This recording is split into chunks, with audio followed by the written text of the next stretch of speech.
Yeah, I think through the Iowa State transition, I think there's this piece of the world opens up for you, right? And you don't know who you are yet, right? You're still trying to figure that out. And I think that's part of, and I don't think I know, it's something that we should all be trying to do for our entire lives is like continue to unpack and like find like who we really are. And I think that's what college allowed me to do is to start to understand that. And one of the first things that I learned was that I'm not alone. Turn this up, turn this up. Your professional development is one of the keys to your career success. When you combine your desire to grow with actionable steps, your journey to success becomes an incredible reality. Hi, I'm Paul Faronbi, aka IncrediPaul, and welcome to IncrediPaul Leadership, where we learn how to become the most incredible versions of ourselves by learning from each other. First off, if you're just listening to this episode, you can also watch it on YouTube. But regardless if you're watching it on YouTube or listening to it, I really appreciate your support. Today, I have the honor of having Aron Kolosik on the show. He's an executive life coach, husband, father, and a person of deep faith. He's also a former senior executive and C-suite leader, so tremendous experience. Super excited about that. Fortune 50 and 800 companies. Aron is passionate about helping others become the best versions of themselves. Goes hand in hand with this show. Provides coaching with systems, processes, and tools to accelerate their journey. So that was a little bit about you, Aron. How about you introduce yourself the way you would do it? Well, thanks, Paul. I mean, as you said, that is me in the nutshell. But I think for me, it's been a great journey. I started as a young man from Iowa, right, in a small town, and I would say that story defined me for a lot of my life. And you come from a small town in Iowa, and when you're growing up in the early 90s, like we didn't have a lot of like vision in life, right? We didn't have as much access to different things. Like today, I feel like it's harder for young adults to figure out what they want to do because there's so many options, right? You're bombarded with so many things. But for me, growing up in a small town in Iowa, I just knew I wanted to make money. Honestly, that was the driver in the short term. Is like I wanted to provide for a family someday, and so I ended up going to Iowa State, and so I'm a proud Iowa State alumni. Yes, go State. Also, how small of a town in Iowa? Just for context, 1,000 people was in my town. Yeah, wow. And my wife's family was from a town of 100, so man, super small town. That's so, smaller than my high school graduating class, right? So my high school class was 40, and so super small town. And I met my wife there in high school, so I'm incredibly thankful for that. Right? When I look back at how did I meet somebody when I was 17 years old that became my life partner now 30 something years later, right? It's a pretty awesome thing. And so that's definitely part of my life is those roots of being in Iowa and learning hard work and growing up in that space and going to school at Iowa State, studying chemical engineering, just like you, and trying to figure out what I wanted to do.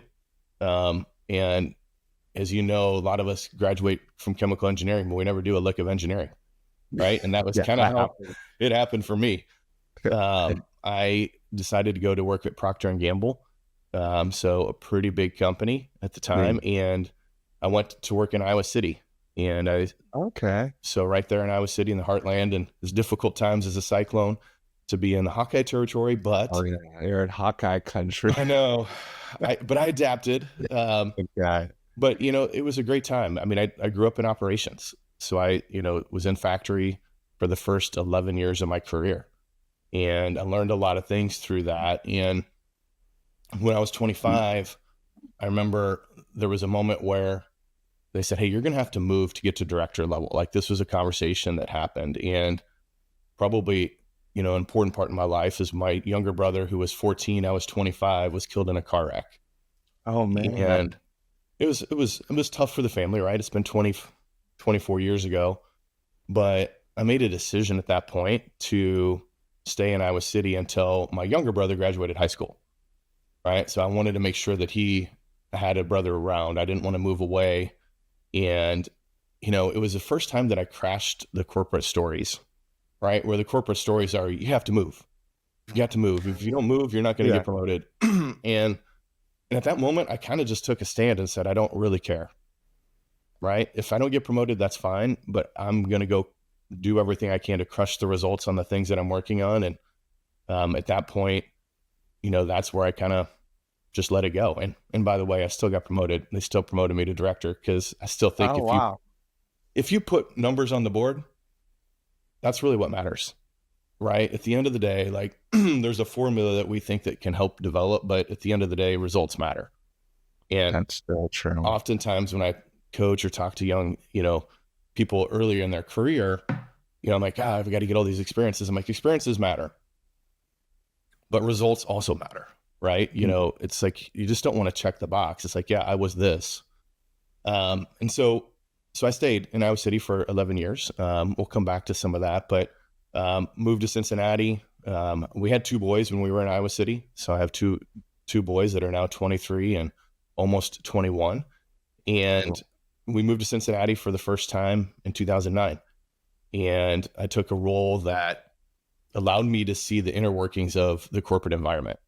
It was an innovation role, and I was a business leader in that, where I was working with marketing and sales and operations and, supply chain and all of that. And it was really cool because I never, I always thought I'd go to MBA school. Yeah. Like that was part of the conversation coming out of school, where I'm like, oh yeah, this is what you do. You go work for a blue chip like P&G. 5 years later, you go get your MBA. I just got a world-class education in people, right? Just worked on it. And then P&G gave me the opportunity to see the business side of things. And so that was great, but I always wanted to be a plant manager, and that opportunity wasn't coming up. So I got the opportunity to move to Switzerland. And so Switzerland. Switzerland. What part of Switzerland? Geneva. Okay. Right. So je parle un petit peu français, mais ce n'est pas bien, mais je sais. Right? Like I try. Wow. Right? Like I learned a little bit when I was over there. But we packed the whole family up and moved to Switzerland. Wow. All 4 of us. It was an amazing experience to travel, and I got to work internationally. With in the mornings I was working with people in Japan and Singapore. In the middle of the day, it was the Europeans. In the afternoons, it was the team in North America and Panama and Brazil. It was just a cool experience, and I was project management at the time. Not my favorite thing to do, but one time the CEO at P&G had said, he was retiring, and he gave me a list. He gave a list of like things to think about when you retire. And on that thing, it said, be open to career diversions. So this concept of just being open to a career diversion. And I looked, as I contemplated moving to Switzerland, which was kind of a lateral move. It was a lateral move on the business side, but it was an absolute upgrade in terms of life experience. Right. And so oftentimes we look at our lives independently of business versus the other parts of us, and we can't. And I'll come back to that a little bit later, because it's one of the foundational principles of Unstuck is like, you can't think of your life as just business or just physical health or relational health or spiritual mental health. They all fit together. Yeah. And so that time in Switzerland was awesome, and we had an amazing time, but I still wanted to be a plant manager. And so I was consistent and persistent in the pursuits of that. And I got the opportunity to go be a plant manager in Phoenix, Arizona. So we went from Switzerland, from Iowa City to Geneva, Switzerland to Phoenix, Arizona. Wow. Yeah. So this guy from a town of 1,000 people, like, expanded my worldview a million times. Right. Like, yeah, because it was completely different. Right. And Phoenix, Arizona was awesome. We were there for 4 years, or almost 4 years. I loved Phoenix. It's a great place to be. But the boys were getting towards high school. My oldest son, Isaac, wanted to play college football. And so I'm like, hey, we better get you in a place that you have an opportunity to be where the scouts are looking, where the recruiting is going to happen. And so we asked to move back to Ohio. So I moved back to Ohio. And then shortly after that, I got promoted to vice president to lead the international division of the healthcare business from supply chain operations.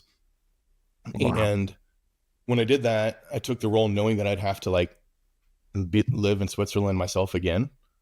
But it was right pre-pandemic. So I took the role pre-pandemic, and I had been traveling all over the world anyway. So the time I thought this is no big deal. Well, pandemic hit and I found myself in Switzerland for 30 days at a crack, not seeing my family. And it just wasn't what I signed up for. Right. And so at that moment, after 23 years with P&G, I said, it's time for me to do something different. And we'll kind of come back to that. But that's really what led me to look outside of P&G after 23 years. And amazingly, 2 opportunities open up, and I chose one of them, which was to be the chief supply chain officer of a company called Central Garden and Pet, which is a little over $3 billion. It was an amazing experience to be, I reported to the CEO, leading strategy for the supply chain operations across the company. Just an amazing experience to really see what I could do outside of P&G, because I think for some of us that have been in a company like for that long, we often wonder, well, could we be successful outside?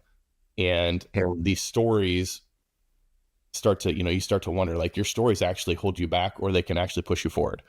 And in that case, that story was a what if, and I crashed that story, right? I crashed it, meaning I can, and I was successful and I enjoyed it, but I still felt like something was missing. And I did it, and it was amazing. I enjoyed it, but I started getting curious about, well, what would it be like to pay this forward to help people, like, really kind of like you. Like, I want people to be the most incredible versions of themselves. Like, and how do we see that? And how can I share my experiences of 20 plus years with others to help them get where they want to be? Because when I look back at my career, I look back at the things that make me the most excited, right? You look back and at 20 something years and like, okay, well, was it the move to Switzerland? That was certainly an amazing experience for the family, but was it a result I put on the board? No, it was actually like seeing the people that I coached get up and present the results that they were doing, and just watching them grow and open up their mind to become something different than they were before. And that's the most proud you are. Like, when your son graduates from high school and he walks across the stage and they've done a good job, like, you're proud because, like, you had a hand in that, and it's beyond just you. And so I thought, really spent some time in prayer about that and decided, hey, I want to do this full time. And so now I lead this program called Unstuck, and that's kind of where we got to this game. And so that's kind of the backstory, Paul, of just kind of how I got to where I am now. Oh, I love that. Just all the different experiences you had, how it all came together. And I definitely wanted to dive into that a little bit more, because a lot of the audience, people who listen to this, are kind of like they're earlier in their career, younger professionals in STEM, entrepreneurs as well. And I think it can be hard to have the foresight to think, look 20 years down the road when you're just 20 years old. You've only lived that long. Yeah. So when you're experiencing these different things, so kind of talk me through some of these transitions you got to face, like whether it was from moving to a smaller town to going to college, even though I know that Ames is not a bustling city, but it's definitely larger than 1,000. Yes. We kind of talk me through, like, when you were transitioning, what you were feeling, and when you kind of felt that you wanted to be a coach and mentor to people as well. Yeah, I think through the Iowa State transition, I think there's this piece of the world opens up for you, right? And you don't know who you are yet, right? You're still trying to figure that out. And I think that's part of, and I know it's something that we should all be trying to do for our entire lives, is like continue to unpack and like find like who we really are. And I think that's what college allowed me to do, is to start to understand that. And one of the first things that I learned was that I'm not alone. Right. And I think as competitors, and even the system in high school teaches like valedictorian, salutatorian, like they tell you your rank and all of this thing. And so it almost makes you more competitive versus the person next to you. And the reality is there's enough cake out there for all of us to eat, and I think once I learned that and just kind of opened up to that, that was certainly helpful. And I remember the first time I knew that, and the power of networking, was I was in the gym, and I would say my first 3 semesters at Iowa State, Paul, were rough, like rough. Like when you think about like trying to figure stuff out, like I came to Iowa State, I was in honors program, because of high school stuff, but I was like not studying like an honor student, right? Like I was not spending time in that game. And So I think my first semester was not great. Second semester recovered. Third semester, I was playing volleyball, working out, going out, doing all the things. And I was staring at 3Ds on my plate.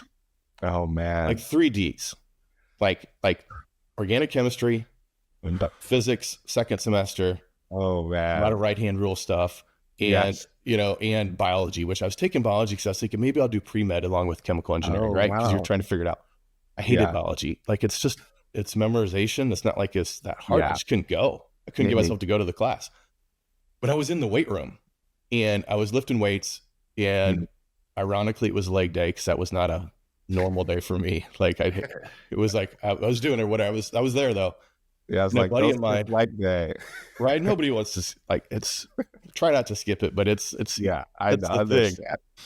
But my buddy who came in, he's like, hey, I just got a co-op. And the HR manager asked if I knew anybody else. And here I am staring at 3Ds on my report card going, yeah, if I could get a co-op before those grades come out, so I don't have to share my transcript in the interview process, that would be really brilliant. Like that would be a perfect timing, right? Like, and so I did. I went and interviewed and I got the co-op job, and that literally transitioned everything, right? Like literally it was a game changer for me because now I'm in the factory, and I was confused on what I wanted to do, like in terms of like pre-med or engineering or whatever. I actually worked in I think it's Equistar Lyondell now in Clinton, Iowa. So polyethylene manufacturing plant, right? Yeah. And I went down there and it was amazing. And I looked at the plant manager and I'm like, I want to be that guy. Like that's where that spark came. Because it came out for me. I keep going. So I think that transition was one where I was just aware and open to the networking. I was open to whatever came to me, and that became the next thing. And it really changed everything. The 3Ds still came out on the report card, but I was able to continue to get the grades, push forward, started studying business a little bit, tried to open my mind to that. But it was all because one person came to me and said, hey, would you be interested in doing this? And so this concept of you're not alone is one that I hope that any one of you listeners could take to heart, right? Like we don't have to play this game alone. Like there are shortcuts that you can take in life if you allow a network to help you, if you allow a mentor to help you, like you can get shortcuts.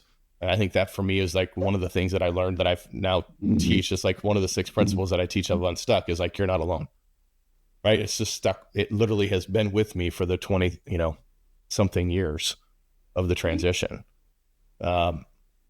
Because I think we do try to do it alone, right? Especially if you're the first. If you're the first in your family to do it, or you're the first from your community to do it, you're the first, like there's a lot of pride in that, which is great. We should be proud.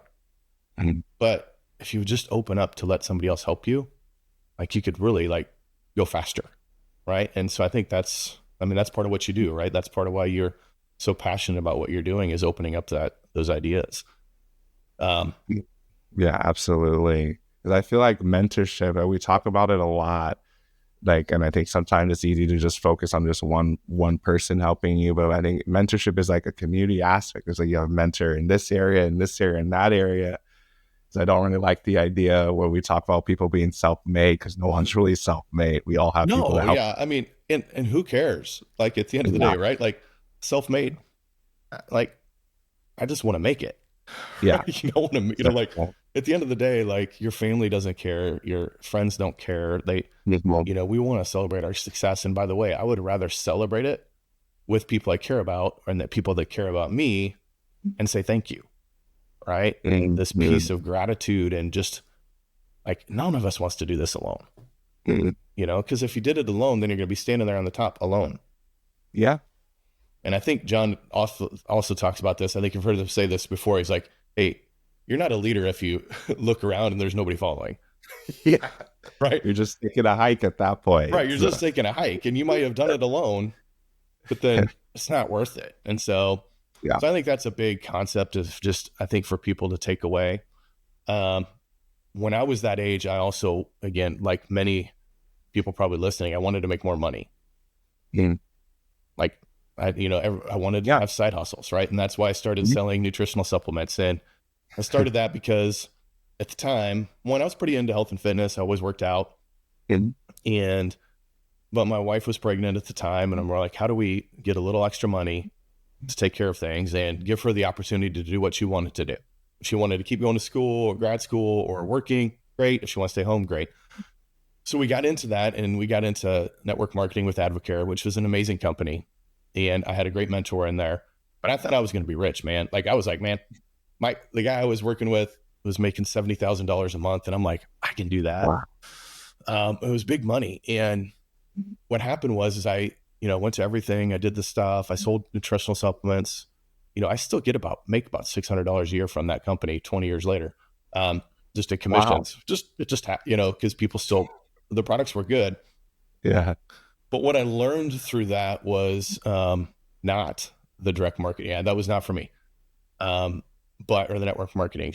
That was not for me. But what I learned was, one, I was challenged to come back to my faith. So they had a course called Designing Your Future. And so I went to a class called Designing Your Future. It was like a workshop on the weekend. And the conversation was, I want you to take assessment. On a scale of 1 to 10, where are you at physically? Okay, so you write this down, 1 to 10. I'm like, I'm an 8. I'm in pretty good shape. I was in my mid-20s. I'm like working out, pretty good shape, 8. Where are you at career? Oh, man, that's doing pretty good. Like I'm on a good trajectory. That's pretty good, 8. Where are you at with your family? And I was like, ooh, this is probably not quite as good. This is a few years after my brother, was lost. And it was just tough, and so I was like, well, maybe that's a 5. And then he said to me, where are you at spiritually? On a scale of 1 to 10. And I'm like, 2. Like it was a 2, because I coming out, I grew up kind of going to church, but when I was in church, I hated it. Like I felt guilty all the time. I felt bad. I felt it was irrelevant to me. I really thought of God as a judge. And so every time I made a mistake, like if that was the moment that God came, I'm not going to heaven. Right. Like, yeah, it was a misunderstanding, but that was kind of how it was. Right. Because all we preached was sin, don't sin, don't sin, don't sin. If you sin, blah, blah, blah, blah. And it wasn't love and grace and understanding, but I was like, I'm a 2 on the scale of 1 to 10. And so this guy said, now take those and connect the dots. He did it on a little graph, right? Like this. And he's like, now connect the dots. And he goes, that forms a circle.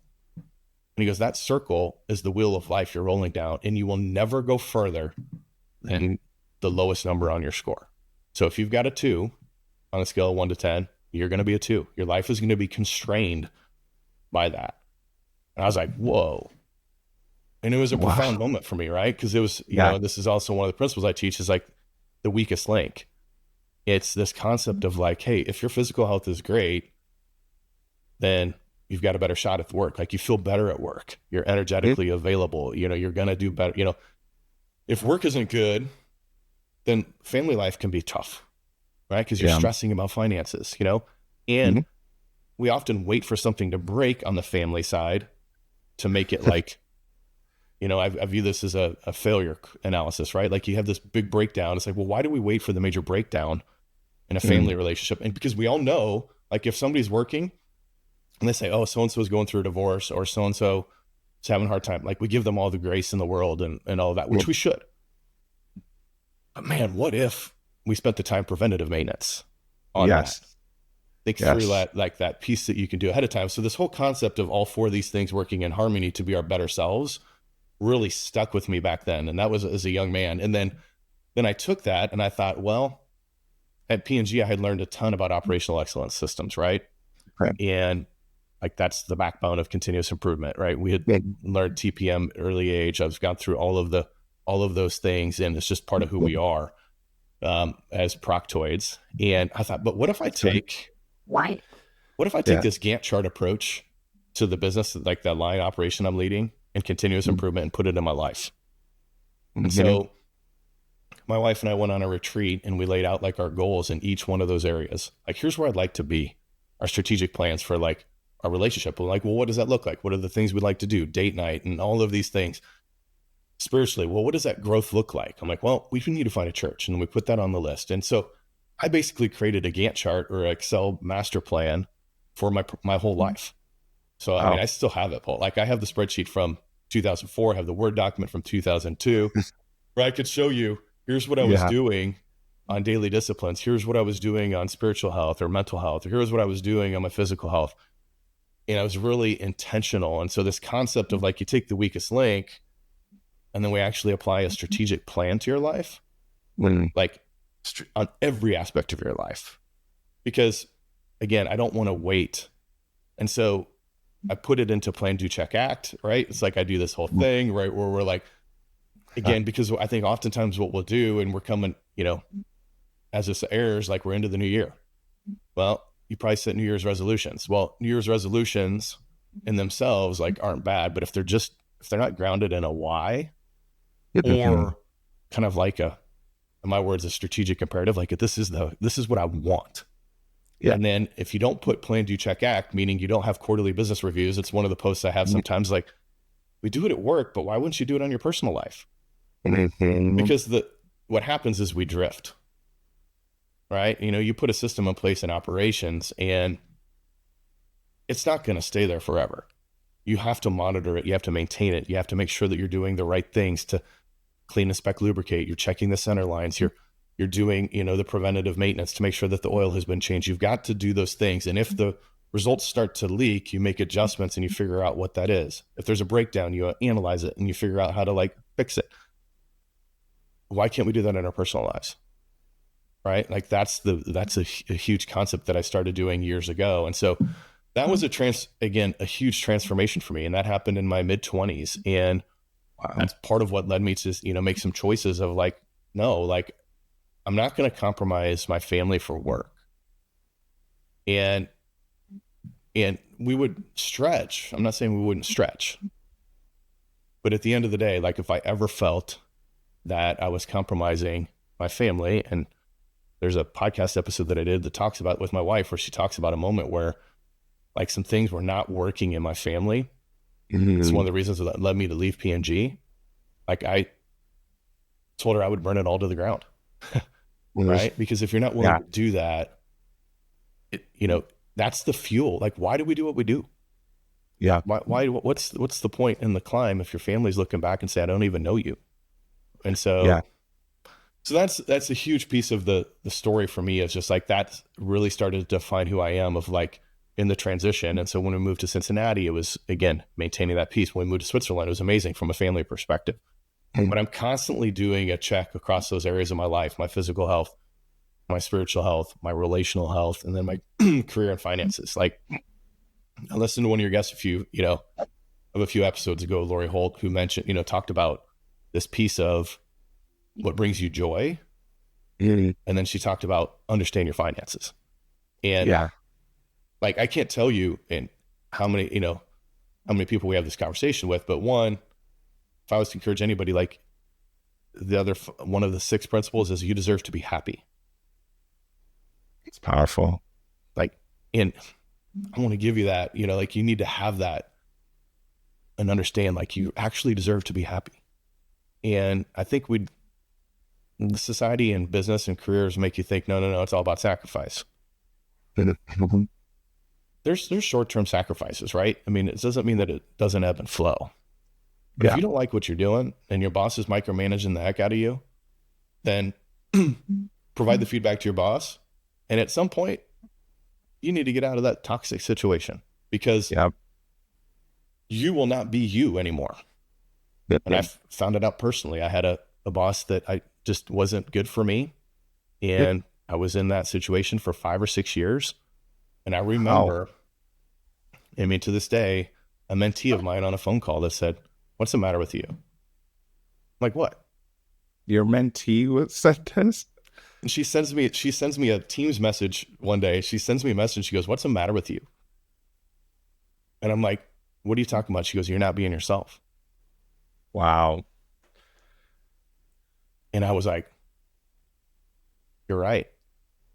I'm was being a jerk. I was, like it's because I was so overmanaged at the time. And at the time I was a vice president, right? Like, and I wasn't happy. And the role was pulling me in so many different situations. And I was overseas. And as I looked at step back, I'm like, I have to make a shift. Right. Yeah. And I think understanding that you should be happy, you deserve to be happy, is an important concept for people. So that's really powerful. Really understand. I like how you dove into the different aspects of your life. I think it's really easy to over-index in one area. Like, definitely, I think starting off your career, it's definitely like, how much money am I gonna make, and like try to make as much money. That's how it started. Yeah. Yeah. But then later on, like, there's other things that even within where you're working that are critical for you with the company cultures. Like, you can make a lot of money, but if you're stressed out all the time, like, it affects your mental health, affects your time with your family, and all this stuff kind of spirals and builds, and then you have all that money, but you can't really enjoy it. Right. That's the hardest part. At the end of the day, there's another one that I think that we're all trained to do, which is like, make as much money and then retire. Yes. Like, we hear that all the time. All the time, right? And then I watch people who are retired that are looking at the stock price or their market funds or wherever their money is at, and they're like stressed out to see if there's enough to make it on before we go. Mm-hmm. And I'm like, I would rather create some other revenue streams and some recurring income along the way and work a little bit longer. Like, that's fine. If you're happy and you're doing things that you love, then it's not as hard, right? Like, we've all been in situations where we're doing things that we love. Like, I like being here, right? Like, I enjoy talking to people. I enjoy sharing my story.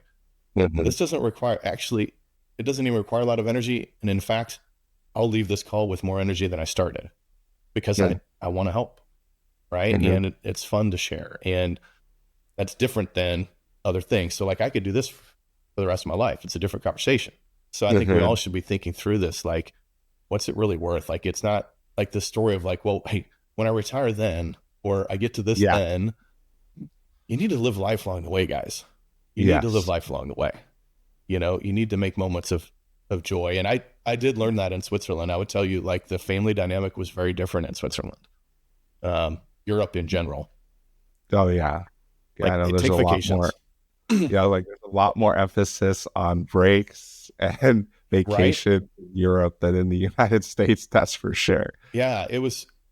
They eat dinner together. They take vacations together. They don't get over indexed on one member of the family, right? It's like, here we say family, but that means oftentimes when you have kids, like, you're just doing everything for the kid. No, we want our children to have experiences, but as that starts to pull you too thin, it's like, well, is that really worth it? Right. And I think that it made us challenge ourselves as a family when we were in Switzerland, because it was like, oh, it could be different. Right. And again, that's part of just getting a different paradigm or get a different view of the world.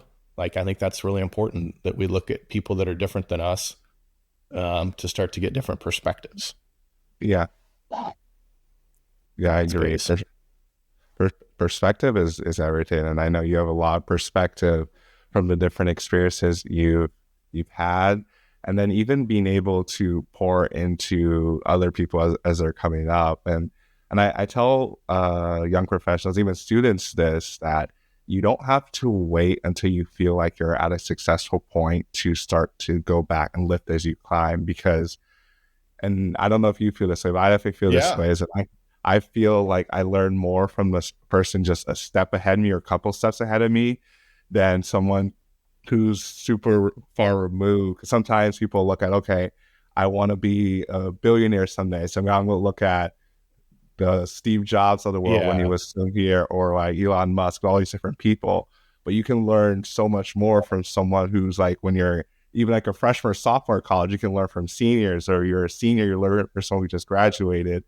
And then I think it's also important, like the stuff that you're doing, that you got to a stage that you were pretty much at the highest level you could be at a company, and that you're still reaching back and helping those who are just at the beginning, and sharing that perspective to say like, hey, I was able to experience this hardship with like that is something that no one wants to experience, like losing a loved one at a young age, and being able to share that there is hope outside of that you can get through. And I think that's the perspective you can get when you've lived that life, and you can reach back out to those people. But I also encourage people that are like even earlier on, like don't wait and just live out your life. There's so much more to life that you can share and give even as you're living it. Well, I think this this conversation of imposter syndrome hits too, right? Where you're like, oh, I'm not good enough yet. But I heard this analogy one time of swimming, and I don't swim, so I'll preface that. Like I've ran an ultra marathon, I've ran a 52 miler, I've done lots of different things that are like mental endurance.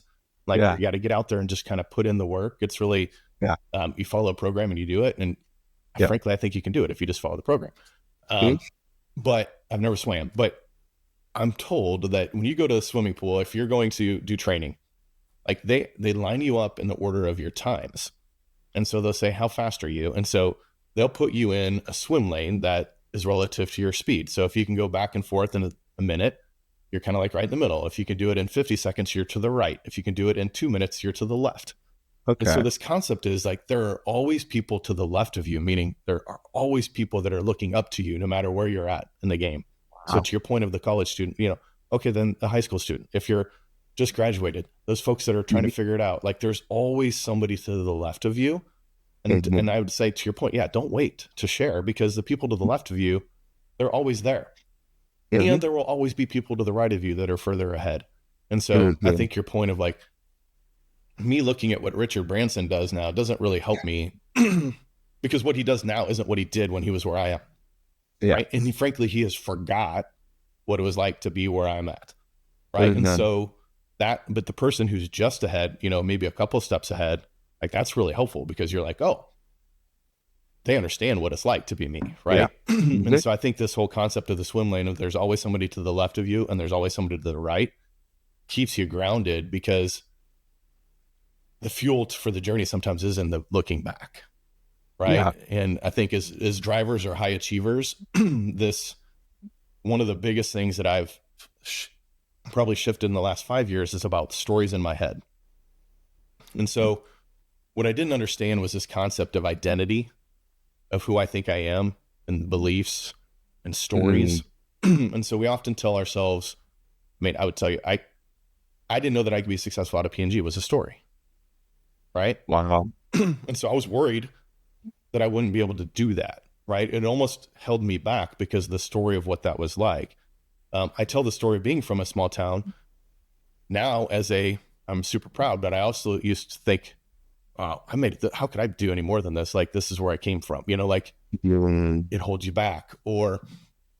So we need to crash those stories that are in our head, oftentimes. And the stories, whether they be stories of like, hey, I wonder if Paul's thinking this, they either hurt you or they help you. Right. And so, the people that figure out what they want and tell themselves and understand that they have a purpose in their life and they're going for it, and they feel like they're called, they can always lean on that calling, because it's something to hold you in that journey. And as high achievers, I think the hardest part is that we're so like this whole concept of like continuous improvement. Yeah. Like it wears you down. Like it's never good enough. And, you probably tell yourself that, or somebody's probably told you that, like, it's never good enough, Paul. It's like, it's never good enough. It's like, so what we have to do is we have to look back and spend time in gratitude and appreciation and say, look at how far I've come. When you're on a boat and you're like, hey, I'm trying to, I'm going out, staring at the horizon. You're like, it just keeps moving, right? It's constantly moving. But when you look back and you look at how far you've come from the shore, you get a different perspective. You're like, oh, I've actually come a long way. And that allows you to be like, okay, I'm not telling my story that I'm a piece of crap, or I'm not telling myself a story that I'm not good enough, because that negative energy, actually, you can't create out of negative energy. No, you can. Right? If you're in the negative, you can't be your full self. You're not open to what I would say, what God is trying to speak to you. And when the stories are so loud in your mental space and you're not spending any time in meditation, you're not clearing your head, we're not hearing from God. Mhm. And as I talk to people of faith, the conversation I often have is, what is God telling you to do? And we ask from God a lot. You know, prayer is a way to like it's ask, seek, knock. Yeah. Well, that's the first part of it. The second part of it is listen and do. Yeah. Key step right there. Right. But we don't very often, you know, and when I talk to people, I'm like, well, when are you creating space to actually listen? Mhm. We've got to create space. And I think for me, when I was in Switzerland the first time, like I would find myself, I read a book, amazing book called The Circle Maker by an author named Mark Batterson. One of my favorite books of all time. But when he did that, I read that book and I would go up on the rooftop in Geneva. And so I would just walk around on that rooftop a couple times a day, just praying and listening. Before I would go into a significant meeting with like senior leadership or board of directors type meeting, I'd spend time in that space and say, God, tell me what I need to say today.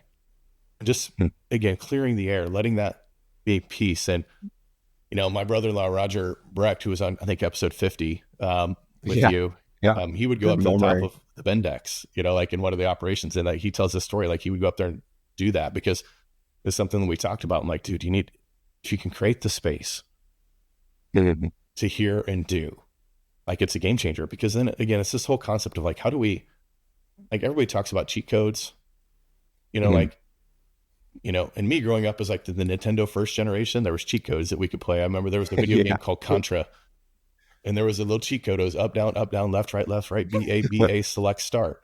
Like, and you could have like unlimited lives and like, you know, but the cheat code is this concept of knowing that you can't do it alone. Like we can have others like accelerate the journey, and that's huge. And the second one is like listening from God. Like, because like, if you believe that you're not here as an accident, you're created for a purpose, then part of our life is to create space to hear and continue to follow that. And being aware that we need to take care of ourselves, like you can go so much faster, right? If you keep trying to do it alone, I say that you're not alone applies to both, right? You're not alone in your community with mentors, et cetera. And you're not alone with kind of like, you have an opportunity to tap into the source. And when you do that, it's a different game. Right. It's a different game. And it doesn't mean that, I mean, I would tell you just transparently, Paul, like this new journey, it's scary. Right. Like as an entrepreneur full time now, like it's a different game. Yeah. But I know all of the things that I've done in the past that can play into that. And then I need to learn new things, and I need to have new people in my life that can help me understand how to do these things different. And trust and faith that you're just on the right path, right? Because I don't think you're ever going to lose when you're trying to help people. Yeah, absolutely. And it's really hard to win when you're not taking the step, taking that action. Like what you said, like, yeah, we talk about ask, seeking, and knocking, but are we taking the action? Are we actually putting stuff in process? And it's like one of my pastors growing up used to say that God can't steer a parked car. We need to get in motion. That's and then great. when we're in motion, like we might go down the wrong path. We can get a detour. We can get redirected with the GPS. So if we're not moving, there's really no hope for us to get to where we're supposed to be. Yeah, I love that. And in this concept, the other piece I tell you is like, we shouldn't be beating ourselves up for why we're not moving. What we need to understand is why. Like root cause analysis is probably the single biggest tool that I've learned in my entire life, right? But we can apply it to everything. Yes. Right? I can ask why about why I'm not moving.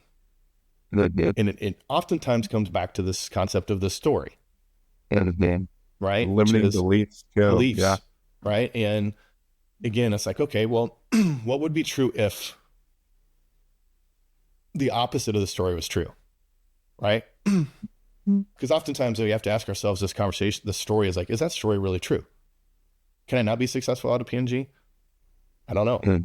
It's not really true. It's just an idea. You know?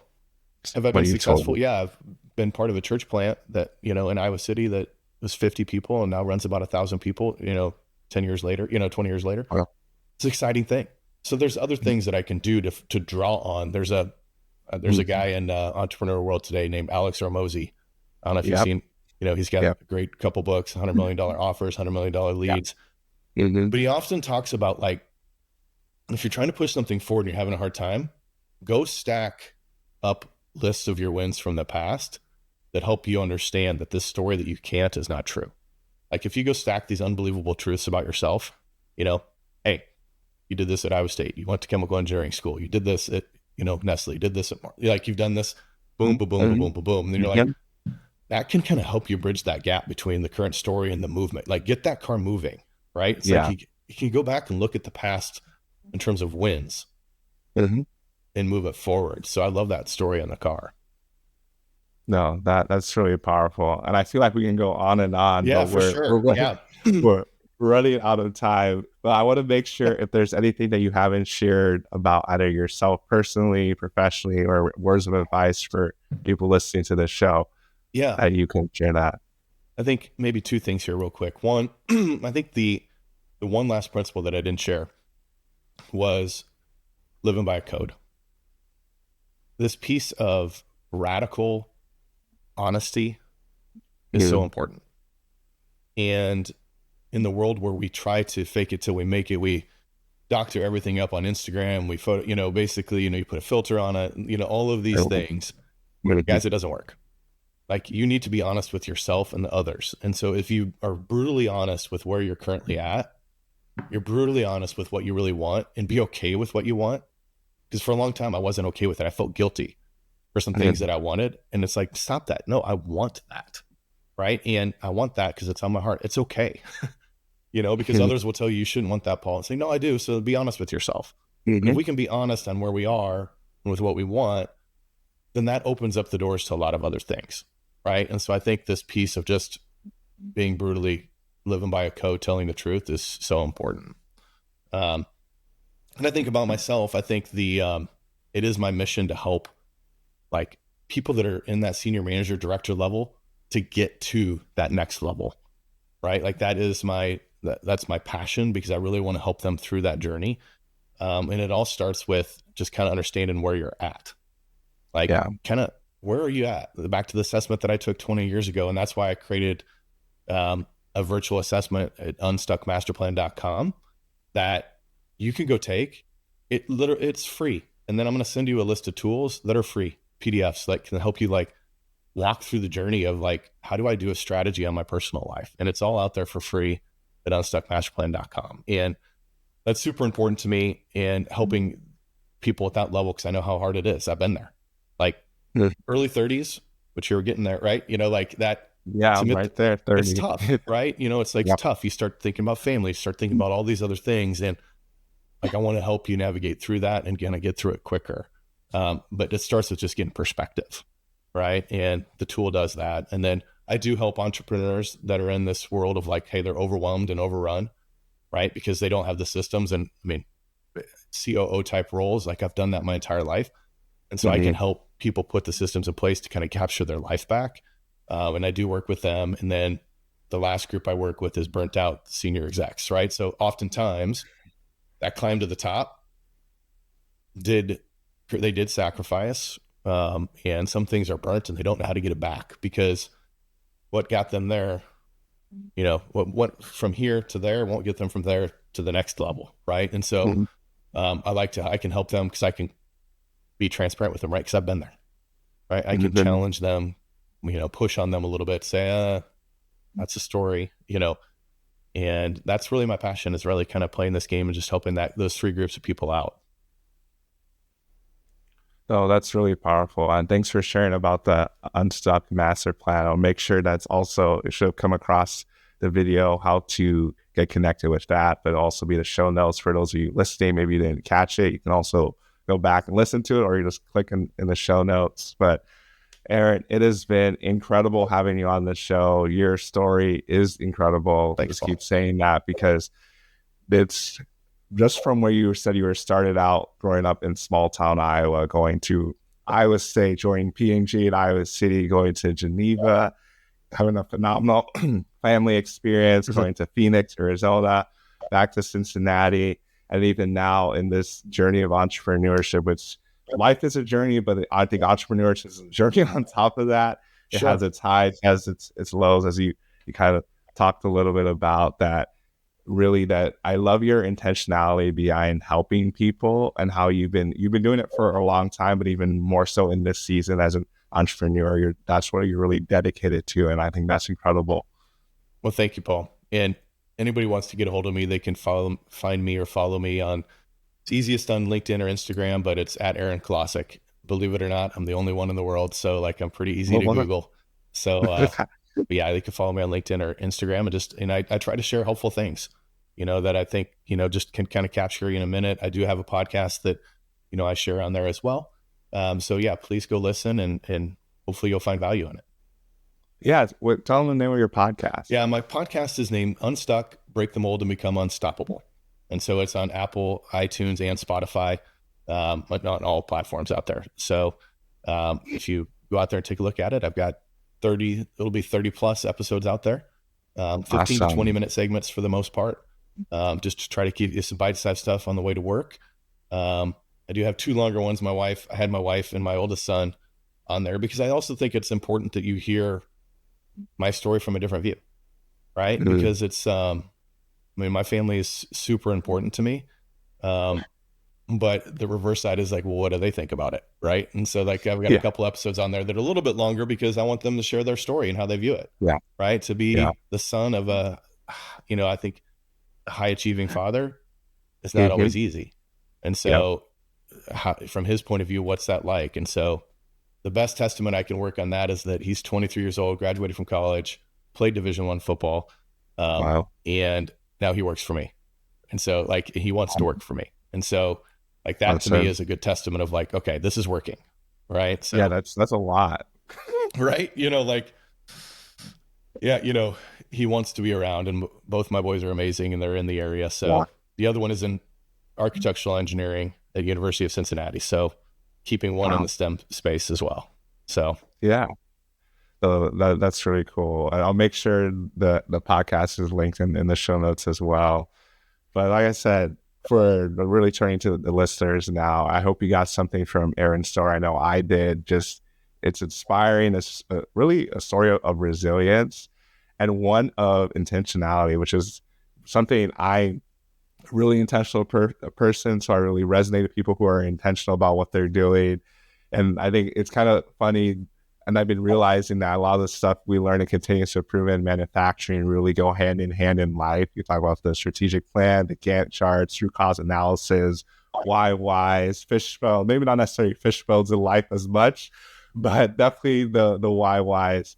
But I hope you got something about it. And if you're in the manufacturing world, maybe you geeked out a little bit like I was doing, but keep pushing, keep being intentional, and then you can truly be incredible. Thanks for listening. Be sure to rate and review this podcast on your favorite podcast listening platform. We'll see you here next time. And be incredible.